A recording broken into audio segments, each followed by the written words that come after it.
Yo tout le monde, donc aujourd'hui on se retrouve pour une nouvelle vidéo. Donc aujourd'hui je vais vous présenter un deck pour monter en arène 11. Donc comme je suis actuellement, donc c'est parti, je vais vous présenter en détail les cartes, à quoi elles servent. Et on fera une game test du deck. Donc c'est parti. Donc le golem dans ce deck sert à...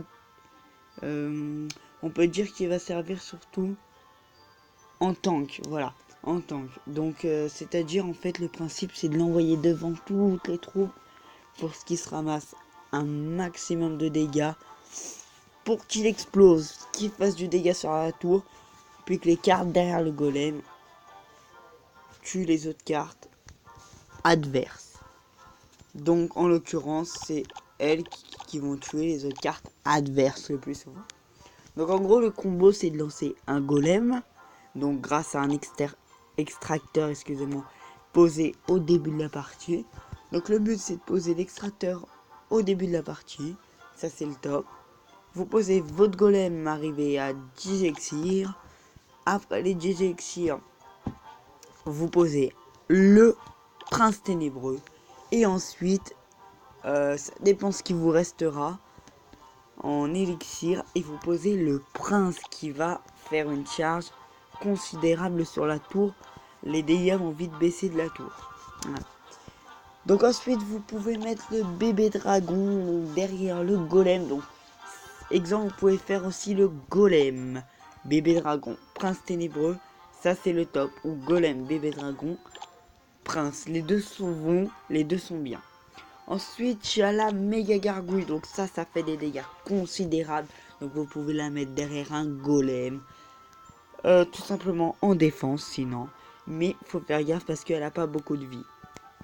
Ensuite, il y a l'extracteur. Donc comme je vous ai dit, l'extracteur sert uniquement pas de tank. Vous ne le mettez pas en tank en essayant de défendre un golem avec, en le mettant au milieu de votre camp. Ça marchera pas. Donc en gros, vous le mettez au début de la partie, ça vous met de l'élixir. Et dès que vous êtes monté à 10 élixirs, s'il attaque pas, golem direct. Ensuite, le zap, donc utile pour le zappy. Encore le zappy, vous pouvez le défendre avec ça. Mais le zappy et surtout les rapides. Par contre, les ordres de gargouille, il faut l'avoir niveau 11 pour en détruire des niveaux 10. Mais bon. Ensuite, il y a le mineur. Donc le mineur, tout simplement, c'est pour éviter de mettre une boule de feu ou un poison ou un foudre ou une roquette pour détruire les extracteurs adverses. J'ai dit je vais mettre un mineur. Comme ça, c'est pas cher et c'est top. Donc go, on va passer à la game test du deck. C'est parti. Alors, 3673 trophées. Ok. Hier, j'ai failli passer en arène. Donc, alors là, niveau 11, ça fait mal. Moi, je trouve, personnellement, que le baril de gobelin est hyper cheaté. Et je sais pas, mais dites-moi en commentaire. Mais moi, en ce moment, dans la bêta actuelle, je ne trouve plus de foudre contre moi ou de roquette tout simplement. Je sais pas pourquoi. Donc là, ah, dommage. Donc c'est là que la gargouille va vous être utile.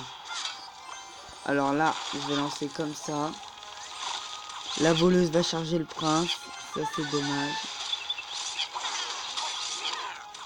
Alors là. Ah dommage. Donc, le bébé dragon, donc niveau 5 comme lui. Alors, qu'est-ce qu'il va nous mettre par la suite pour défendre ça? Ah, tant mieux. Alors, qu'est-ce qu'on pourrait mettre? Donc là, on va recycler un extracteur. Donc, c'est pour faciliter l'élixir de l'autre côté. Donc, on va partir sur un mineur. Donc, vu que je sais... Ah, voilà. Donc là, la carte qui va vous servir, ça va être le prince ténébreux. Donc là, il est vraiment fort. Regardez comment le défendre. Charge dessus. Et voilà. Voilà comment défendre avec peu d'élixir. Voilà. Donc là, j'ai un avantage en élixir. Je vais même me permettre de reposer un extracteur. Alors là, ça va être dur, mais bon. Alors, je pense prendre sa tour en face à cause de mon push. Vous allez voir que le push est très violent. Il a peut-être une TD cachée. Donc, ok. Donc là, le meilleur moyen, c'est de poser ça. Regardez bien. Alors. Zap. Après, zap. Voilà, vous continuez. Double bébé dragon. Et là, on a la tour, forcément. Et voilà. Et on a gagné la partie. Voilà comment je joue ce deck à peu près. Donc je referai peut-être une vidéo dessus parce qu'en ce moment il marche vraiment beaucoup. Bref, c'était tout pour cette vidéo. Donc on se retrouve prochainement donc pour parler de l'actualité de la chaîne YouTube à moi. Peut-être un concours. Et on verra ça par la suite. C'était Funny Royal. On se dit tchuss. À bientôt.